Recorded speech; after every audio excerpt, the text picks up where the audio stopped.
आज का भगवत गीता का श्लोक है दूसरे अध्याय का 25वां श्लोक, अध्याय सेकंड, श्लोक नंबर 25। श्लोक है अव्यक्तोऽयं चिन्तोऽयम् अविकार्यम् उच्यते तस्मात् देवं विदित्वैनं नानुशोचितुमर्हसि। श्लोक दोबारा एक बार।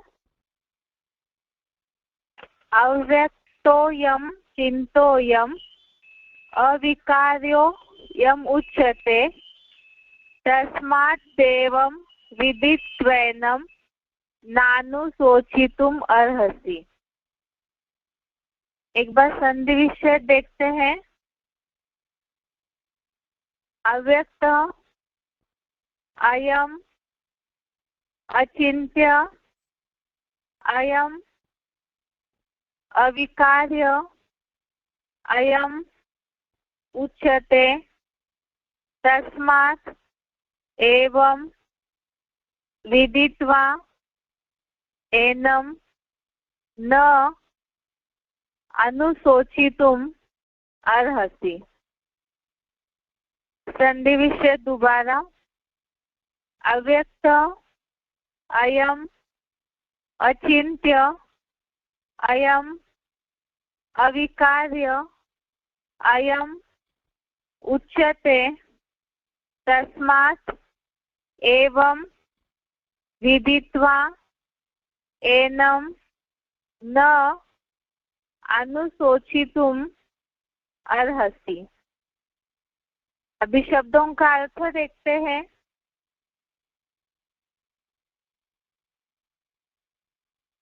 अयम अर्थात यह, अव्यक्त अर्थात अव्यक्त है, अयम चिन्त्य अर्थात यह अचिन्त्य है, अयम अर्थात यह अविकार्य अर्थात निर्विकारी, उच्यते अर्थात बताई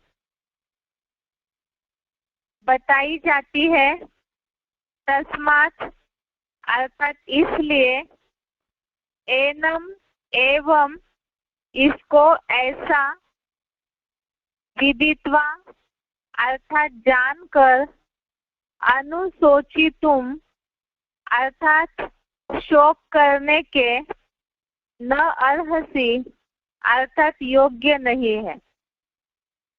शब्दों का अर्थ दोबारा।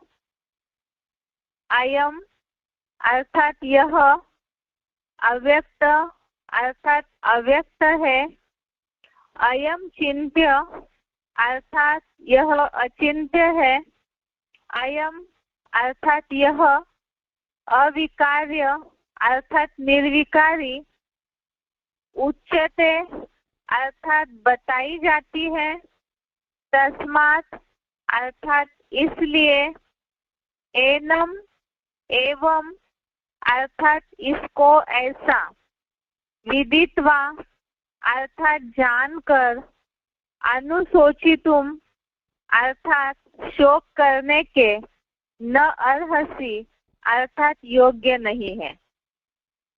इस श्लोक का अर्थ है यह अव्यक्त है, यह अचिन्त्य है, यह निर्विकारी बताई जाती है, इसलिए इसको ऐसा जानकर शोक करने के योग्य नहीं है। दूसरे अध्याय में जो आत्मा का पाठ क्लियर किया जा रहा है, आत्मा के गुणधर्म बताए जा रहे हैं भगवत गीता के श्लोकों में, तो इसमें आज के श्लोक में बताया है कि यह अव्यक्त है, अर्थात आत्मा इतनी सूक्ष्म है कि वो इन आंखों से दिखाई नहीं देती है। तो अव्यक्त है, अचिंत्य है, अर्थात चिंतन करने योग्य नहीं है। आत्मा मूल रूप में जो सूक्ष्म बिंदु है, अनुरूप है, अति सूक्ष्म है तो उस मूल रूप में, पॉइंट ऑफ लाइट है, उस मूल रूप में चिंतन करने योग्य नहीं है, अर्थात उसके बारे में चिंतन नहीं किया जा सकता है। कोई भी सांसारिक लोग कोई भी उसके मूल रूप का चिंतन नहीं कर सकते हैं। यह निर्विकारी बताई जाती है, अर्थात मूल रूप में आत्मा जो है जब पंच तत्वों में जब तक कनेक्शन में नहीं आती है तब तक वो मूल रूप में निर्विकारी है, उसके ऊपर कोई भी लेपछेप नहीं लगा हुआ होता है। अर्थात जो परमधामी स्टेज में या तो मूल रूप में जो आत्मा सूक्ष्म है, बिंदु है, उसमें वो निर्विकारी है। इसलिए इसको ऐसा जानकर शोक करने के योग्य नहीं है। अर्थात भगवत गीता में अर्जुन को जिस तरह से युद्ध के परिणामों को देख करके चिंता हो रही थी, इसीलिए ही भगवान अर्जुन को आत्मा और देह का अंतर समझा रहे हैं। इसमें ये बात बताई है, आत्मा का ये गुणधर्म बताया कि अव्यक्त है, अचिंत्य है, निर्विकारी है, अति सूक्ष्म है। इसीलिए ही इसको ऐसा जानकर शोक करने के योग्य नहीं है। एक बार इसे क्लैरिफिकेशन सहित देखते हैं। यह अव्यक्त है, यह अचिंत्य है, यह अर्थात आत्मा विनाशी पंचभूतों का संग न रहने पर सदा निर्विकारी बताई जाती है। इसलिए इसको ऐसा पृथ्वी जल आदि पंचभूतों से पृथक जानकर शोक करने के योग्य नहीं है, क्योंकि आत्मा सुख शांति रूप है। यहाँ जो बात आई है कि आत्मा अव्यक्त अचिंत्य है और साथ में ही निर्विकारी है, तो निर्विकारी आत्मा तब तक है जब तक वो पंचभूतों के संग में नहीं आई है। शरीर जो 5 तत्वों का, पंचभूतों का पुतला कहा जाता है, आत्मा जब तक उससे अलग है, शरीर धारण नहीं किया है, तो तब आत्मा मूल रूप में निर्विकारी है। और प्रकृति जो सत्व तम 3 गुणों से प्रसारित होती है और शरीर प्रकृति से बना हुआ है, आत्मा जैसे ही उसके संग में आती है तो उसके ऊपर लेपछेप लगना शुरू होता है। इसीलिए ही इसको माना आत्मा जो है वो पृथ्वी जल आदि पंचभूतों से पृथक अर्थात अलग है। इसीलिए ही इसको ऐसा जान करके शोक करने के योग्य नहीं है। महाभारत युद्ध में जहाँ अर्जुन को ये बात लग रही है कि इस तरह से युद्ध के परिणाम के बाद जो भी दुख होगा, जो बोला है कि रक्त से सने भोगों को भोगेंगे, इससे दुख होगा या जो भी परिणाम है, इसी के लिए ही भगवान ने अर्जुन को समझाया कि आत्मा शरीर से अलग है, पंचभूतों के जो तत्व है, पंच तत्व उनसे अलग है। इसीलिए ही उस ऐसा जान करके शोक करने योग्य नहीं है, क्योंकि आत्मा सुख शांति रूप है। पहली बात तो है कि यहाँ जो उल्लेख आया है आत्मा निर्विकारी है। जैसे कौरवों की जो गुणधर्म, कौरवों की जो चाल चलन बताई जाती है महाभारत में, तो वो दुखदाई है, देहभान है उनके अंदर ज्यादा, इसीलिए दुखदाई कार्य कर रहे हैं। जिस तरह से राज्य के लिए ही युद्ध हो रहा था, वो कौरव जो है खींचातानी करके उस राज्य को ले रहे थे। तो ये सारी जो अवगुण आते हैं मनुष्यों में, कौरव संप्रदाय में जो भी इस तरह के अवगुण आए, या भीष्म पितामह द्रोणाचार्य ने जो कौरव संप्रदाय वालों का साथ दिया, तो ये जो भी अवगुण अर्थात विकार आते हैं तो वो देह के संग में आने के कारण ही आए हैं। इस भाव से यहाँ बताया है कि मूल रूप में आत्मा जो है वो तो निर्विकारी है, लेकिन जब वो पंच तत्वों के कनेक्शन में आई, देह धारण किया और देहधारियों का संग होने लगा, तब वो विकारों के लेप छेप में आती है। और साथ ही साथ अचिंत्य भी है, उसका चिंतन नहीं किया जा सकता, वो अव्यक्त है, सूक्ष्म है। तो ये सारी बातें तब तक है जब तक वो देह से न्यारी है।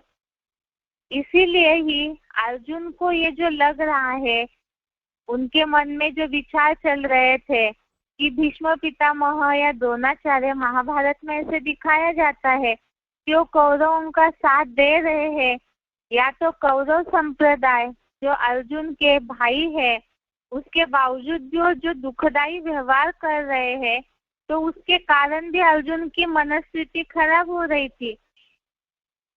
इसीलिए ही भगवान ने अर्जुन को समझाया कि मूल रूप में आत्मा जो है निर्विकारी है। अभी इसे हम जो नंबरवार पुरुषार्थी अर्जुन है उनके लिए इस बात को कैसे लागू करेंगे।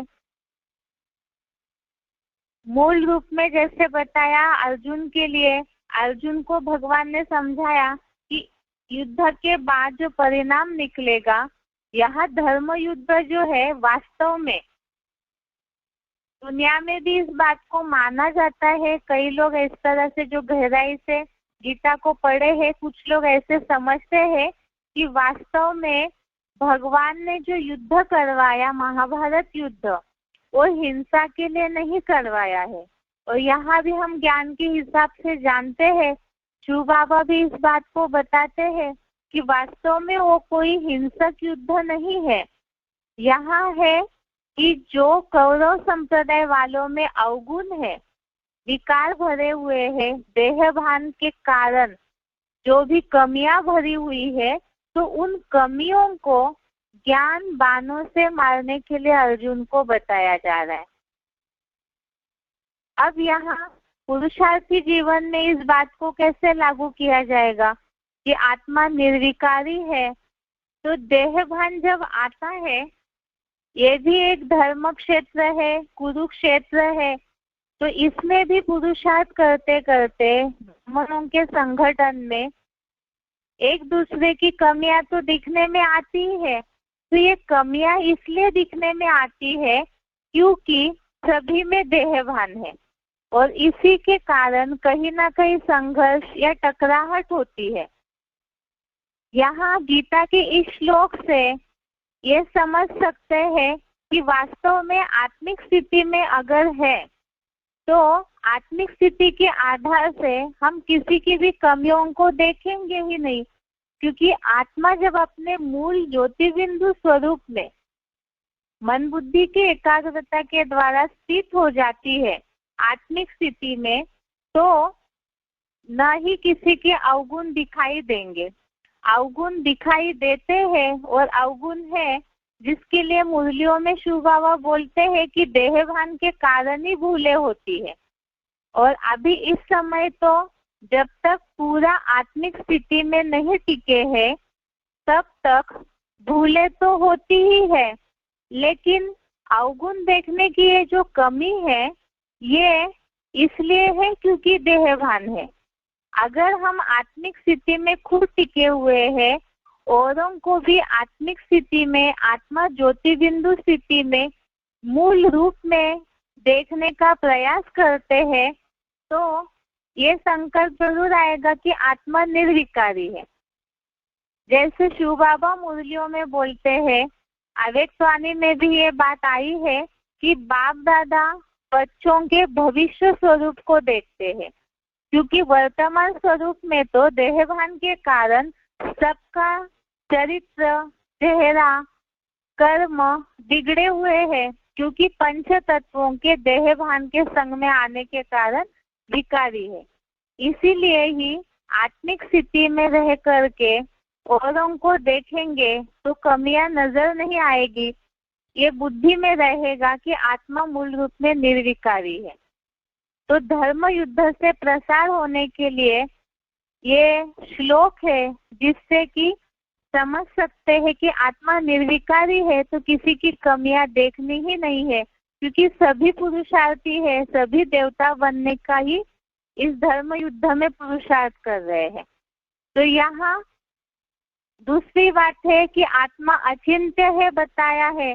तो अचिंत्य है अर्थात जैसे चिंतन करने योग्य नहीं है। तो जो आत्मा सूक्ष्म है, अति सूक्ष्म है, जिसके लिए बताया अभी तक ऐसा कोई साधन नहीं निकला साइंस वालों की कोशिश करने के बावजूद भी कि आत्मा को कोई देख सके। और इसीलिए ही आत्मा चिंतन आत्मा का तब कर सकते हैं जब भगवान इस सृष्टि पर आकर के आत्मा का या परमात्मा का ज्ञान के आधार से परिचय देते हैं। लेकिन मूल रूप में आत्मा का जो रूप है, जैसे देह का साइंस वालों ने विश्लेषण किया है, हर पार्ट का शरीर के विश्लेषण करके बताते हैं, लेकिन आत्मा का इस तरह से कोई भी विश्लेषण करके नहीं बता पाते हैं। सांसारिक जो भी है भौतिक तत्वों का विश्लेषण करने वाले, आत्मा इन भौतिक तत्वों से पंचभूतों से अलग है, इसीलिए उसे कोई चिंतन नहीं कर सकता है। तो दुनिया में लोग इस बात को बोलते हैं या जिनको आत्मा के बात पे विश्वास नहीं है, तो उन्हें इस बात को समझाया जा सकता है कि वास्तव में आत्मा मूल रूप में अचिंत्य है, उसे कोई भी चिंतन नहीं कर सकते हैं। जैसे हवा है, हवा दिखाई नहीं देती है लेकिन उसका अस्तित्व पता चलता है। तो इसी तरह से आत्मा को भी तभी समझा जा सकता है जब वो शरीर में प्रवेश करके कार्य करती है, नहीं तो मूल रूप में आत्मा अव्यक्त है, दिखाई नहीं देती है और अचिंत्य है, अर्थात उसके बारे में, मूल आत्मा का जो रूप है उसके बारे में चिंतन नहीं किया जा सकता है। अब अर्जुन को इसीलिए बताया हुआ है, इसीलिए इसको ऐसा जानकर शोक करने के योग्य नहीं है। अर्थात आत्मा अव्यक्त है, अचिंत्य है, निर्विकारी है। तो ये जो कौरव संप्रदाय वाले हैं, युद्ध के बाद तो इसका रिजल्ट यही है, धर्म युद्ध इसीलिए करवाया जा रहा है ताकि उनके अवगुणों का विनाश हो जाए और मूल रूप में अपने आत्मिक स्थिति में टिक जाए। तो इसीलिए ही युद्ध के परिणाम की बात तो अच्छा ही होगा, इसीलिए ही शोक करने योग्य नहीं है। और जैसे दुनियावी जो सामान्य जीवन है उस हिसाब से अगर इस बात को लागू करना है, तो शरीर छोड़ने के बाद जिस तरह से कई बार लोग शोक मनाते हैं, तो वास्तव में आत्मा तो मूल रूप में उसका कोई हनन कर ही नहीं सकता है, उसको कोई नुकसान पहुंचा ही नहीं सकता है, क्योंकि वो सूक्ष्म है, अव्यक्त है, अचिंत्य है और निर्विकारी है। तो इसीलिए भी शोक करने की योग्य नहीं है। और दूसरी बात, ब्राह्मण जीवन में जैसे अभी बताया कि आत्मिक स्थिति में अगर खुद है, रहते हैं और औरों को भी आत्मा के रूप में ही देखते हैं, तो किसी के अवगुण, किसी की गलतियों की तरफ बुद्धि जाएगी ही नहीं। तो इसके कारण जैसे संकल्प चलते हैं मन में, पुरुषार्थी जीवन में कई बार औरों की कमियों को देख करके संकल्प चलते हैं, अप एंड डाउन होते रहती है स्थिति, तो वास्तव में आत्मा तो मूल रूप में निर्विकारी है। तो इसीलिए ही किसी के देहभान वाली कमियों को देख करके सोचने की आवश्यकता ही नहीं है, क्योंकि भविष्य रूप तो सभी का बाप दादा ने बोला कि बाप दादा भी सभी का भविष्य रूप देखते हैं। तो इसीलिए यहाँ पुरुषार्थी जीवन में किसी के भी चलन को देख करके सोचने की आवश्यकता नहीं है, दुख मनाने की आवश्यकता नहीं है। तो इस बात से यहाँ बताया कि इसीलिए ही इसको ऐसा जानकर शोक करने योग्य नहीं है, क्योंकि आत्मा सुख शांति रूप है। तो मूल आत्मा का जो गुणधर्म है वो सुख शांति स्वरूप है। अगर कोई पुरुषार्थी जीवन में दुखदायी बनते भी है तो वो देहभान के कारण, संग के रंग के कारण बन रहे हैं। लेकिन मूल रूप में जब सब आत्मिक स्थिति में टिक जाएंगे तो वो आत्मा के अपने मूल सुख शांति के रूप में ही टिकेंगे। इस तरह से इस श्लोक का अर्थ है, महाभारत युद्ध के हिसाब से बताया कि कौरव पांडवों के बीच का जो युद्ध हुआ है, इसमें जो कौरव संप्रदाय है तो उनके अवगुणों का विनाश होना है, क्योंकि मूल रूप में आत्मा जो है वो निर्विकारी है। इस श्लोक का एक बार अर्थ दोबारा पढ़ते हैं। यह अर्थात आत्मा अव्यक्त है, यह अचिंत्य है, यह विनाशी पंचभूतों का संग न रहने पर सदा निर्विकारी बताई जाती है। इसलिए इसको ऐसा पृथ्वी जल आदि पंचभूतों से पृथक जानकर शोक करने के योग्य नहीं है, क्योंकि आत्मा सुख शांति रूप है। अर्थात कौरवों ने पांडवों को दुख दिया देहभान के कारण, लेकिन आत्मा मूल रूप में सुख शांति रूप है। तो इसीलिए ही भगवत गीता में भी भगवान ने अर्जुन को आत्मा का पाठ पक्का करवा दिया, आत्मा के सारे गुणधर्म बता दिए। और यहाँ भी शिव बाबा जो पढ़ाई पढ़ा रहे हैं राज्यों की, आध्यात्म विद्या की, उसमें भी शिव बाबा यही बता रहे हैं कि मूल रूप में आत्मा है हम, और आत्मिक स्थिति में जितना टिकेंगे, देहभान से न्यारे होने का पुरुषार्थ करेंगे, तो उतना ही आत्मा अपने मूल रूप में सुख शांति स्वरूप में टिक जाएगी। ये आज के श्लोक का अर्थ है। एक बार इसे उच्चारण सहित सुनते हैं।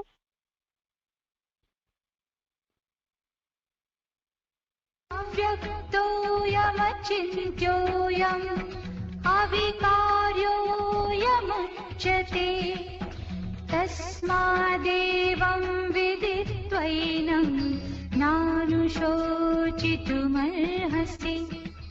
यह अव्यक्त है, यह अचिंत्य है, यह विनाशी पंचभूतों का संग न रहने पर सदा निर्विकारी बताई जाती है।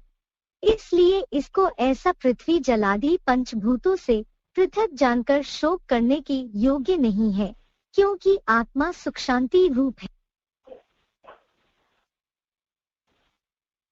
अव्यक्तोऽयमचिन्त्योऽयम् अविकार्योऽयमुच्यते तस्मादेवं विदित्वैनं नानुशोचितुमर्हसि।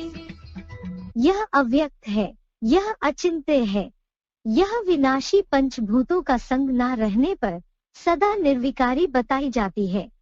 इसलिए इसको ऐसा पृथ्वी जलादि पंचभूतों से पृथक जानकर शोक करने की योग्य नहीं है, क्योंकि आत्मा सुख शांति रूप है।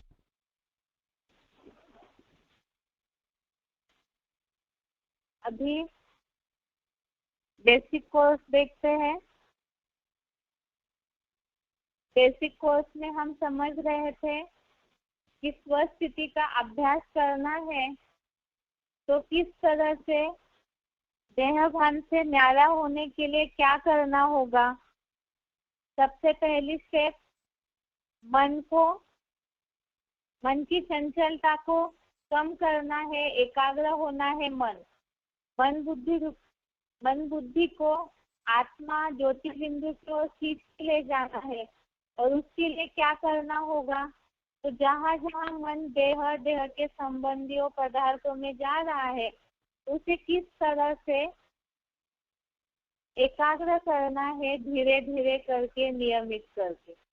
इसके लिए हमने देखा श्लोकों में कि कछुए की तरह संकीर्ण करने की, जहाँ जहाँ बुद्धि जा रही है इंद्रिय सुखों में, उन सारे इंद्रियों के सुखों को समेटना है। अर्थात उससे धीरे धीरे करके मन बुद्धि को, इंद्रियों को भी नियंत्रित करना है, और उसके साथ साथ मन बुद्धि का भी बैलेंस बनाना है। इसके साथ साथ ही फिर बताया कि जब इंद्रियों को भी नियंत्रित करना है मन की चंचलता कम करने के लिए, तो क्या कुछ भी नहीं करना है, सब छोड़ के बैठना है क्या सन्यासियों की तरह? तो गीता में ऐसे भी नहीं बोला है, क्योंकि हठयोग करते हैं या जबरियन इंद्रियों के कर्मों को रोकते हैं तो उन्हें गीता में मिथ्याचारी कहा है। तो जबरियन ये नहीं कि आंख बंद करके बैठे और मन से सारे सुखों को सोचते रहे। यहाँ तो मूल बात है मन को कंट्रोल करने के लिए इंद्रियों के कंट्रोलिंग की धीरे धीरे करके प्रैक्टिस करनी है। जिसके लिए बताया कि ये कैसे संभव है, क्योंकि इंद्रिय तो अपने सुखों की ओर खींचती ही है। तो बताया जो नियत किए हुए कर्म है उन कर्मों को शरीर निर्वाह तो करना ही है। तीसरे अध्याय का 8वां श्लोक, अध्याय 3 श्लोक नंबर 8, इसमें देखा कि जो नियत किए हुए कर्म है उन्हें तो करना ही है, नहीं तो शरीर निर्वाह सिद्ध नहीं होगा। तो ऐसे नहीं है कि सब कुछ छोड़ करके शरीर निर्वाह का ध्यान न दे करके बैठ जाए, ये सही नहीं है। तो मन से इंद्रियों को नियमित करते हुए कर्म करना है। ये कैसे संभव है?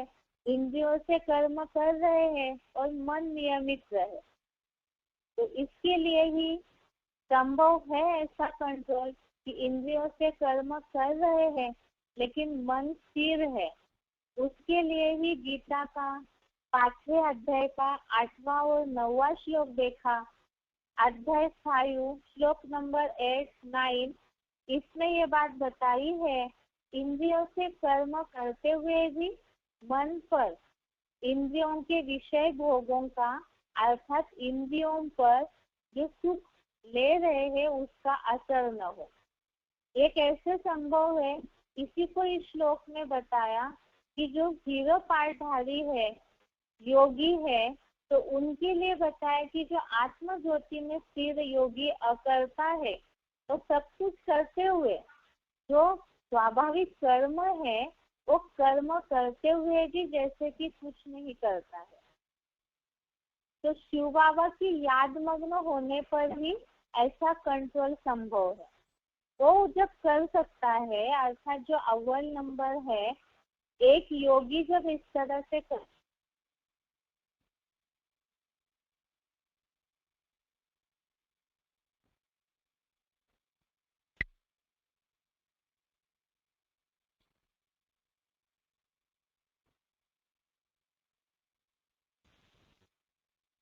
मतलब है कि याद के आधार से जिन्हें 23 तत्वों की जानकारी है, तो ज्ञान और कर्मेंद्रियों से कर्म करते हुए भी उसका सुख लेने में बुद्धि रमाए, उनकी बुद्धि जो है उसमें रमन नहीं करती है।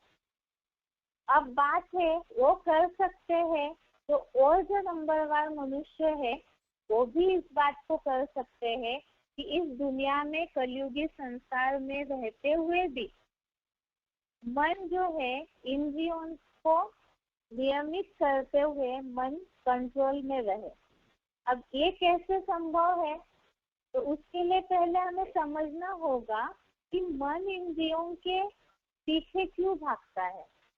क्या कारण है कि इंद्रिया जैसे ही हलन चलन करने लगती है वैसे मन के संकल्प उनकी ओर जरूर जाते हैं। ऐसे होता है ना, जो बोला है कि आंखों से कोई भी चीज हम देखते हैं इस दुनिया में तो याद जरूर आएगी, इसीलिए बोला है कि आंखों को कंट्रोल में करना है।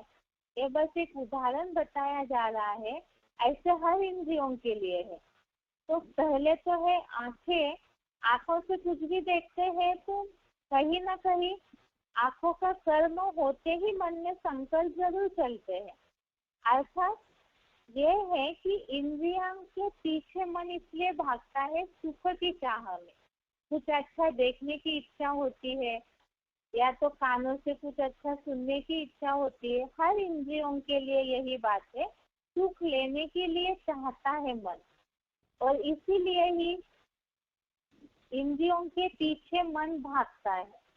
और इसलिए क्योंकि आसक्ति या लगाव है सुख लेने में, इतना अटैचमेंट मन को या इंद्रियों को लगा हुआ है जो हमेशा सुख की चाह की प्यासी है।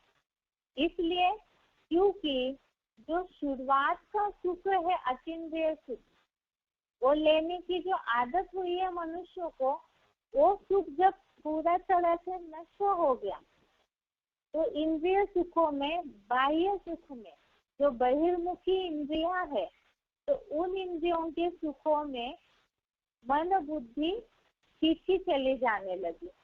अभी इंद्रियों के सुख के लिए इतनी सारी बातें हम समझ रहे हैं कि मन इंद्रियों के पीछे भागता है, इसीलिए दुखी होते हैं, या इसीलिए इंद्रियों को कंट्रोल करना है। तो इंद्रियों का सुख लेने से क्या नुकसान है? इसका कारण क्या है कि ये जो बहिर्मुखी इंद्रिया है, इनका सुख क्यों नहीं लेना है? तो कल हमने इसमें देखा कि ये इंद्रियों के सुखों में रमन इसलिए नहीं करना है क्योंकि ये जो सुख है शुरू में अमृत के समान लगेंगे। ये मायावी सुख शुरू में अमृत के समान लगेंगे, लेकिन इसका परिणाम विष की तरह होता है। कल जैसे कुछ उदाहरण हमने देखे थे जिज्ञासुओं को समझाने के लिए, वो तो सारी बातें आध्यात्मिक हिसाब से नहीं समझेंगे।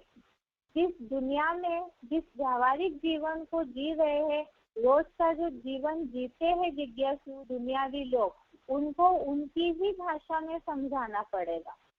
जिसके लिए हमने देखा था कि सुख है तो लेते ही रहना चाहिए। आंखों का सुख, आंखें चाहती अच्छा देखे तो कोई भी कंटिन्यू 24 घंटा टीवी तो नहीं देख पाएगा, 24 घंटा मोबाइल तो यूज नहीं कर पाएंगे। कभी ना कभी मन थक जाता है तो उसे छोड़ देते हैं। ऐसे ही तो लोग इसे कहेंगे कि ये कैसे पॉसिबल है कि एक ही चीज से सुख ले, हम एक ही चीज का मजा ले, आनंद ले। अलग अलग इतने सारे शरीर में इंद्रिया है, तो हर इंद्रिया से अलग अलग प्रकार का जो सुख मिलता है, तो हर इंद्रिया का सुख लेना चाहिए। तो इसका मतलब ये है कि सुख की चाह में, जिससे अच्छा लगे, मन को अच्छा लगे, शांति की महसूसता हो, इसीलिए हर इंद्रियों के सुख के पीछे भागते हैं। वास्तव में बताया कि ये दुखदाई कैसे है, तो एकदम गहराई से अगर सोचेंगे तो जैसे बताया एसी है, एसी का सुख शुरू में लेते हैं, लेकिन अगर लगातार करेंगे तो ये तो सब जानते हैं कि उसमें से जो विषैले तत्व निकलते हैं। फ्रिज है, उसमें भी जो गैस भरा रहता है, उसमें कहीं ना कहीं जहरीला केमिकल रहता ही है। तो ये सारी ही चीजें स्लो पॉइजन की तरह मनुष्य के जीवन में एंटर कर जाती है, प्रवेश कर जाती है, और कहीं ना कहीं मनुष्य को मृत्यु की ओर ले जा रही है। अगर ऐसे न हो, साइंस के साधन जितने सुखदायी है, उसका परिणाम मृत्यु की ओर मनुष्य को खींचे चला जा रहा है। इसका प्रूफ सब जानते हैं कि पहले के लोग, जहाँ साइंस इतना प्रगतिशील नहीं था, तब तो बहुत सालों तक, 100-125 साल तक भी निरोगी होकर के जीते थे। ना कोई इस तरह का भयंकर से कोई बीमारियां हो रही थी। अभी इतनी सारी सुविधाएं होने पर भी मृत्यु का दर, जितनी जनसंख्या बढ़ रही है उतना मृत्यु दर भी बढ़ रहा है।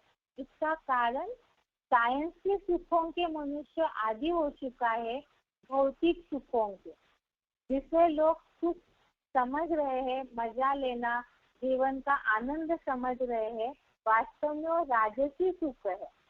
अब ये बताया कि हर इंद्रिय से सुख लेने की चाह होती है, तो ये तो जैसे हो गया, हमने गीता में देखा है कुछ लोगों ने कि ये जो आत्मा है बीज है और शरीर जो है पेड़ है।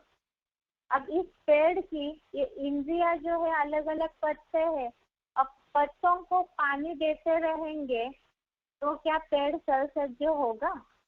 मतलब हर इंद्रिय के पीछे, जैसे लोग प्राणायाम कर रहे, बहुत सारे एक्सरसाइज करते हैं, बहुत कुछ करते हैं शरीर के स्वास्थ्य के लिए, शरीर ठीक रहने के लिए और साथ साथ सुख के लिए, इंद्रियों के सुखों के लिए। लेकिन क्या इससे लगातार का, निरंतर का शाश्वत सुख किसी को मिला है? नहीं मिला है। कोई भी इस बात को नहीं कहेंगे ज्ञान जिनसे भी इस बात का बताया जाएगा तो कोई भी ये बात नहीं बोलेंगे कि हम इससे पूरी तरह से सुदृढ़ है। कुछ समय के लिए, साल 2 साल के लिए हो भी सकता है कि इन सब चीजों के सही रहे, लेकिन कहीं ना कहीं से सभी लोग आज अपने शारीरिक बीमारियों से कुछ ना कुछ परसेंटेज में जरूर परेशान है। अर्थात इंद्रियों का सुख जो है लेते लेते कहीं ना कहीं वो दुखदायी बनता ही है। इसीलिए ही तुलसीदास जी ने बहुत पहले ही बोला कि गो गोचर जहाँ लग मन जाई तो सब माया जाने हो भाई। इंद्रियों का सुख जो है वो मायावी सुख है। चमक दिखती है लेकिन वास्तव में वो चमक असली चमक नहीं है, वो सिर्फ दिखती है चमक। तो ऐसे क्यों बोला है? गो अर्थात इंद्रिया, और एक जो इंद्रिया है वो गोचर अर्थात इंद्रियों में जहाँ जहाँ मन विचरण करेगा, जहाँ जहाँ मन उन इंद्रिय सुखों में जाता है तो वो सब माया है। माया अर्थात वो खींचता जरूर है चकमक की तरह, लेकिन वास्तव में वो असली सुख नहीं है, मायावी सुख है। इसीलिए ही अब इन सुखों में रमन इसीलिए ही नहीं करना चाहिए क्योंकि उसका परिणाम अंत में दुखदायी होता है। तो जिसका परिणाम अंत में दुखदायी है तो ऐसी चीज को तो छोड़ ही देंगे ना। इसीलिए ही यहाँ बात है कि क्या करना चाहिए कि ये सुख नहीं लेना चाहिए। अब यहाँ तो इस भौतिक दुनिया में रह रहे हैं तो मन तो खींचेगा ही, तुरंत तो ऐसे होगा नहीं। इसका उपाय तो बता दिया कि धीरे धीरे करके मन और बुद्धि को उपराम करते जाना है। अर्थात जिस बात की, जिस आदतों की सुख लेने की लंबे समय की प्रैक्टिस है तो उसे धीरे धीरे कम करना है। जैसे एग्जाम्पल बताया था, फोन यूज करने की कईयों को आदत है, बहुत सारी दुनियावी न्यूज देखने की आदत है। अब जो भी दुनिया में हो रहा है हम तो समझते हैं कि ये दुनिया की हालत तो दिन प्रतिदिन खराब ही होती जाएगी, इसमें कोई नई बात नहीं है। तो ये सारे दुनियावी समाचारों को सुनने पर भी हमें इसमें क्या मिलेगा? बुद्धि और भी विचलित होगी, अनेक विचारों में भटकते ही रहेंगे। तो इसे धीरे धीरे करके जितना उसका नुकसान बैठता जाएगा बुद्धि में तो उतना धीरे धीरे ऑटोमेटिकली ही प्रैक्टिस करते जाना है उन इंद्रिय सुखों से दूर रहने की। अब इसके लिए बताया कि इंद्रियों के सुखों की गहराई और उन सुखों में रमन करने से होने वाले नुकसान को बुद्धि अगर समझ जाएगी तब ही वो जो विषय भोगों का सेवन करती है, सुख लेती है, तो उससे बुद्धि से त्याग किया जा सकता है जब नुकसान बुद्धि में बैठेगा। लेकिन बात है कि सुख लेने की आदत हुई है तो अगर कोई ऐसे भी है जब हम कुछ आदतों को कंट्रोल कर भी लेंगे लेकिन मन बार बार वहां पे खींचता जाएगा, उन सुखों की ओर खींचता जाएगा। मैंने जो बताया कि विषय भोगों को अगर मन से याद करते हैं तो उसमें अटैचमेंट जरूर निर्माण होता है, आसक्ति आती है। अब ये जो आसक्ति है जो बार बार खींच होती है इंद्रियों की सुखों को लेने की, तो वो जो आसक्ति है वो कैसे हटेगी? तो इसका भी गीता में उपाय बताया है। अर्थात जहाँ जहाँ मन इंद्रियों के सुखों के पीछे भागता है ये बुद्धि में तो बैठ गया माया है, लेकिन फट से तो उसे छोड़ नहीं सकते हैं। और छोड़ भी दे, आंखें है तो देखना बंद भी कर देंगे तो भी जो पहले से देखा हुआ है वो कहीं ना कहीं चलता रहेगा मन में। कानों से जो कुछ भी सुना हुआ है तो वो सब मन में विचारों के रूप में आता रहेगा। अर्थात मन उन बातों को याद करते रहेगा तो आसक्ति निर्माण होती रहेगी, फिर बुद्धि और मन उस इंद्रिय की सुख की ओर भागता रहेगा। ये रिपीटेशन चक्र चलता रहेगा। अब इसके लिए करे क्या? तो इसके लिए ही गीता में उपाय बताया है कि इन इंद्रियों सुखों की विषय भोगों से आसक्ति कैसे हटेगी। जो पता चल गया विषयला परिणाम है, आसक्ति हटाना है, लेकिन वो हटाने का उपाय भी गीता में बता दिया है। ये है दूसरे अध्याय का 59वां श्लोक, अध्याय 2 श्लोक नंबर 59।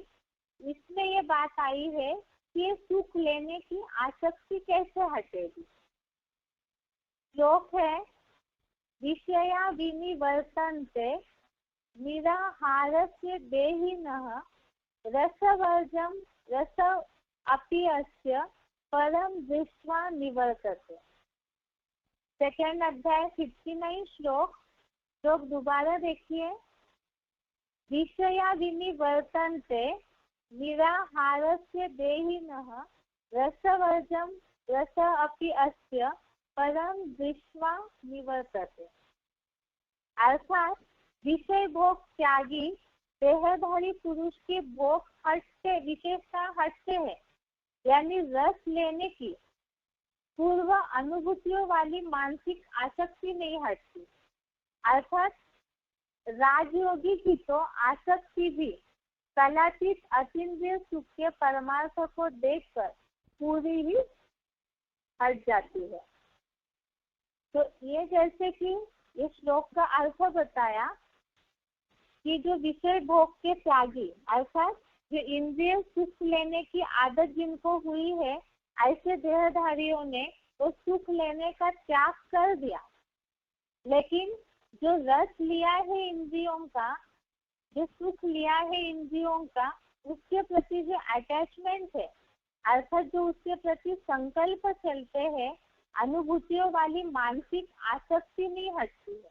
जो पहले से उसकी अनुभूति ली है, सुख लिया है, तो मानसिक आसक्ति नहीं हटती, माना मन में संकल्प चलते रहते। लेकिन राजयोगी जो है, परमात्मा या ईश्वर की याद में जो तल्लीन है स्वस्थिति की अभ्यास के द्वारा, तो ऐसों की तो आसक्ति भी परमार्थ को देख के हट जाती है। इसका उदाहरण देखते हैं। जैसे कि कई ज्ञान में चलने वालों के लिए लौकिक दुनिया के लोग इस बात को बोलते हैं कि आप लोग तो पूरा ही सन्यासी बन गए, सब छोड़ दिए, तो इच्छा नहीं होती है क्या ये देखने की, मनोरंजन करने की। तो ये क्यों होता है? ज्ञान में आने के बाद, मुरलियाँ सुनने के बाद दुनियावी बातों से वैराग आने का क्या कारण है? जिन्होंने जितना ज्ञान ग्रहण किया होगा, शिव बाबा की याद की प्रैक्टिस की होगी, तो ऑटोमेटिकली वैराग आता है। किस कारण से? तो यही बताया कि जहाँ नुकसान बैठ गया है बुद्धि में, वैराग्य, इस दुनिया का विनाश होने वाला है, इस दुनिया के जो सुख है वो विनाशी है, ये जहाँ बुद्धि में बैठ जाएगा, तो परमार्थ को देख करके अपने आप ही वो जो स्थूल सुख है, भौतिक सुख है, उससे ऑटोमेटिकली बुद्धि हटेगी, वैराग आ जाएगा। जैसे तुलसीदास जी ने माया बोला है, इसके लिए ही मुरलियों में भी शिव बाबा बोलते हैं कि इन आँखों से जो कुछ भी देखते हैं, आंखें विनाशी है, देह विनाशी है, तो विनाशी आँखों से, भौतिक शरीर से जो कुछ भी देखते हैं वो सब विनाश होने वाला है। तो ऐसे जहाँ बुद्धि में बैठ जाएगी बात, तो परमार्थ को देख करके अपने आप ही आसक्ति हट जाती है। अब इसके लिए बताया कि जबरियन इंद्रियों को रोकने से मन की आसक्ति नहीं हटेगी। कैसे बताया कि आंख बंद करके सोचते हैं, मुरली ने इसलिए डायरेक्शन दिया है कि आंख बंद करके याद नहीं करना है, क्योंकि आंख तो बंद की, लेकिन मन से अगर सारी बातों को सोच रहे हैं तो वो तो मिथ्याचारीपना हो जाएगा। इससे मन की चंचलता नहीं समाप्त हो जाती है। जब इंद्रियों के सुख से भी कोई उनके सुख की अनुभूति होगी, तब इंद्रियों के विषय भोगों के प्रति जो आसक्ति है वो स्वतः ही हट जाती है। अब ये कैसे? इसका मतलब जैसे कोई अच्छी चीज अगर मिल जाएगी तो ऑटोमेटिकली जो उससे कम कीमती चीज है उसे छोड़ ही देंगे। जैसे बताया कि अगर कोई मिट्टी से खेल रहे लेकिन उसमें ही कोई अगर रत्न मिले चमकती हुई चीजें, जैसे कोयले की खान में काम करने वाले लोग हैं तो दिन भर भले कोयले में काम करे, लेकिन जैसे ही उसमें से उनको हीरे की प्राप्ति होगी तो हीरा उठा करके उस खान से निकल जाएंगे। तो इसी तरह से यहाँ ये देहभान तो मिट्टी है, ये सुख तो विनाशी सुख है, स्थायी सुख नहीं है, इसका परिणाम दुखदायी है। ये जब समझ में आ गया तो इसमें से ही जो अच्छा सुख है वो क्या है, वो जब मिल जाएगा तो ऑटोमेटिकली ही इंद्रिय सुखों से भी ऊंचा सुख मिलते ही ऑटोमेटिकली इंद्रिय सुखों से बुद्धि हट जाएगी। तो इसके लिए क्या करना होगा, ये जो सुख है इंद्रिय सुखों से भी ऊंचा सुख, अतीन्द्रिय सुख, ये कैसे प्राप्त होगा, जिसके लिए देवताओं के लिए बताया जाता है कि वो ऐसे सुख में रममान थे जिसके लिए उन्हें और कोई भी भौतिक चीजों की आवश्यकता तो नहीं थी। तो वो सुख जो है वो कैसे प्राप्त हो सकता है, अतीन्द्रिय सुख। जब ये सुख का महत्व पता हो जाए या थोड़े समय के लिए भी इस सुख की एकाग्रता के द्वारा अनुभूति हो जाए, मन शांति की अनुभूति करे, तो इंद्रिय सुखों में बुद्धि रममान नहीं होगी। ये कैसे हो सकता है, ये अतीन्द्रिय सुख क्या है, इसी के लिए ही भगवद गीता में ही अतीन्द्रिय सुख का महत्व, उसकी परिभाषा बताई हुई है। 6वें अध्याय का 21वां श्लोक, अध्याय 6 श्लोक नंबर 21, ये श्लोक है,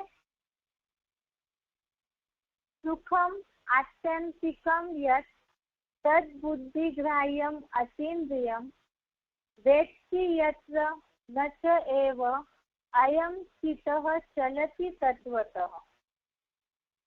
6वें अध्याय का 21वां श्लोक, लोग दोबारा देखिए। सुखम आत्यंतिकम यत् तत् बुद्धि ग्राह्यम अतीन्द्रियम वेत्ति यत्र न च एव अयम स्थितः चलति तत्वतः। अर्थात निर्णायक बुद्धि से ग्राह्य जो उत्कृष्टतम विष्णु लोकीय वैकुंठ के कलातीत अतीन्द्रिय सुख है, उसे उत्कृष्ट योगी जहाँ जिस स्थिति में जानता है वहीं पर स्थिर हुआ तात्विक रूप से कभी विचलित नहीं होता। अर्थात बुद्धि ने जब निर्णय कर लिया, निर्णायक बुद्धि से ग्राह्य, जो निर्णय करने वाली बुद्धि है, उस बुद्धि ने जब अतीन्द्रिय सुख को ग्रहण किया तो ऐसा उत्कृष्ट योगी जहाँ उस अतीन्द्रिय सुख में स्थिर हो जाता है, वो 23 तत्वों के द्वारा जो सुख मिलता है उस तत्वों के सुख में कभी भी विचलित नहीं होगा। अभी 23 तत्वों को तो हमने पहले भी कई बार देखा है। ज्ञान इंद्रिया और कर्मेंद्रियों का जो सुख है, और ज्ञान इंद्रियों का जो बताया, आंखें ज्ञान इंद्रिय है तो देखने का रस लेना चाहती है, देखने का सुख लेना चाहती है। कान है तो सुनने का रस लेता है, जीभ है तो टेस्ट लेने का रस लेता है। माना हर इंद्रिय जो रूप रस गंध आदि जो बातें बताई है, इन तत्वों के द्वारा इस सुख लेने की जो बार बार इच्छा होती है, मन विचलित होता है, तो जिस योगी ने बुद्धि के द्वारा अतीन्द्रिय सुखों को ग्रहण कर लिया है, तो वो इन तत्वों के द्वारा जो सुख मिलता है उसमें विचलित नहीं होगा। अर्थात जब जो बोला हुआ है श्लोक में नेहाभिक्रम नाशोस्ति, इस दूसरे अध्याय के श्लोक में बोला है कि इस कर्म योग का जो अभ्यास है, इस कर्म योग का जो अभ्यास है वो एक बार कर लिया जाए, उसका अल्पांश भी महान भय से रक्षा कर देता है। तो इसी प्रकार से थोड़े समय में भी अगर एकाग्रता की बिल्कुल तल्लीन होकर के प्रैक्टिस करते हैं और उसमें जो सुख शांति का अनुभव होता है, ऐसे अनुभव जो करते हैं अंदरूनी अंतर्मुखी सदा सुखी वाली सुख शांति का, तो वो फिर ये जो दैहिक तत्वों से इंद्रियों के सुखों से जो बुद्धि विचलित होती है, उसमें उनकी बुद्धि कभी विचलित नहीं होगी। जब इंद्रियों को कछुए की तरह समेट करके मन बुद्धि रूपी आत्मा को एकाग्र करके ज्योति बिंदु में जो परमात्मा की याद में अपनी बुद्धि को उड़ाते हैं, वो कभी भी इंद्रिय सुखों में विचलित नहीं होंगे। इसी के लिए ही 6वें अध्याय का 22वां श्लोक बताया है, अध्याय 6 श्लोक नंबर 22। इस श्लोक में भी इसका महत्व बताया। यम लब्ध्वा चापरम लाभम मन्यते नाधिकम ततः यस्मिन् स्थितः न दुःखेन गुरु नापि विचाल्यते। श्लोक दोबारा देखिए, अध्याय 6 श्लोक नंबर 22। यम लब्ध्वा चापरम लाभम मन्यते नाधिकम ततः यस्मिन् स्थितः न दुःखेन गुरु नापि विचाल्यते। अर्थात, और जो स्वर्ग के अतीन्द्रिय सुख पाकर उससे दूसरे अधोगामी सांसारिक लाभ को अधिक अच्छा नहीं मानता, जिस विष्णु लोकीय वैकुंठ सुख में स्थित हुआ कल्पांत की महामृत्यु के समय आत्यंतिक महान दुख से भी विचलित नहीं होता। अर्थात यही बताया जो अभी श्लोक बताया था कि इसमें इस कर्म योग का, कर्म करते करते परमात्मा की याद करने का, स्वस्थिति के द्वारा परमात्मा याद में तल्लीन होने का जो अभ्यास करते हैं, और उससे जो अतीन्द्रिय सुख अर्थात मन बुद्धि के द्वारा ग्रहण किया जाने वाला जो सुख शांति में सुख है, उस सुख के बाद उसमें जो स्थिर होते हैं, वो कल्पांत में जो महाविनाश वाला दुख है, उस दुख से भी बुद्धि उनकी विचलित नहीं होगी। अर्थात उनके ऊपर उस दुख का कुछ असर ही नहीं होगा, जिसके लिए हमने दूसरा अध्याय पढ़ते समय देखा है, मात्र स्पर्शास्तु कौन्तेय शीतोष्ण सुख दुख रहा। तो इसमें जो बताया है कि सर्दी गर्मी या जो भी इस तरह के मन को विचलित करने वाली बातें हैं, तो वो बातों से भी बुद्धि जो है योगी की परे हो जाती है। जहाँ आत्मिक स्थिति के द्वारा, स्वस्थिति के अभ्यास के द्वारा जो परमात्मा की याद में स्थिर हो जाते हैं, तो ना ही उनको तत्व विचलित करेंगे और ना ही वो महान दुख से भी विचलित होंगे। अर्थात जब एक बार भी ऐसे अनुभव कर लेते हैं सुख का, कुछ अल्प काल के लिए, अल्पांश के लिए भी, तो ऑटोमेटिकली ही उनका मन जो है वो जरूर भटकना बंद हो जाता है। लेकिन अभी बात है कि ऐसे अतीन्द्रिय सुख, सुनने वाले जिज्ञासु तो यही कहेंगे ये सब तो कल्पनाओं की बातें हैं, कैसे पॉसिबल है? इस कलयुगी दुनिया में इतने टेंशन से, इतना सारा लोड है दुनिया में, लोगों के पास आज समय ही नहीं है। तो इस बात को कहते हैं कि हमारे पास ये सब करने के लिए, इतना सब गहराई से सोचने के लिए समय ही नहीं है।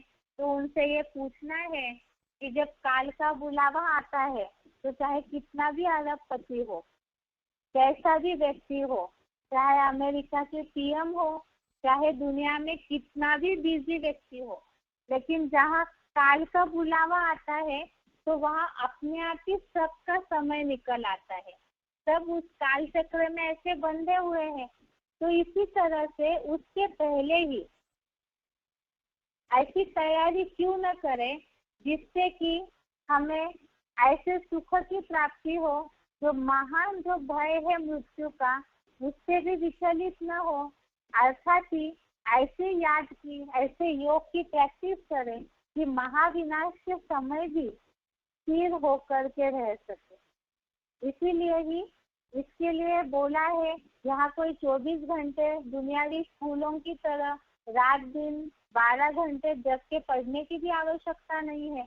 तो यहाँ बात है थोड़ा सा अल्प अंश बोला हुआ है, तो थोड़ा सा ही अगर थोड़ी प्रैक्टिस करते हैं तो भी उस सुख से एक बार अनुभूति हो जाती है, तो मन अपने आप ही उस बुद्धि के द्वारा ग्रहण करने वाले सुख की ओर खींचा जाएगा और वो सुख अनुभव करने की प्रैक्टिस हो जाएगी। लेकिन ये अतीन्द्रिय सुख अनुभव कैसे होगा? इस कलयुगी टेंशन वाली दुनिया में क्या इस तरह की प्रैक्टिस संभव है? ऐसे हो सकता है कि इस कलयुगी दुखों की दुनिया में भी ऐसी स्थिति का अनुभव हो सकता है। तो इसके लिए हम मुरलियों के आधार से तो समझते हैं, जो शिव बाबा ने बोला है कि नर्क की दुनिया के बीच में मैं तुम बच्चों को स्वर्ग का वर्षा देता हूँ। अर्थात जहाँ नर्क की दुनिया के बीच में स्वर्ग का वर्षा, अर्थात स्वर्ग में ही अतीन्द्रिय सुख होता है, तो कैसे मिल सकता है?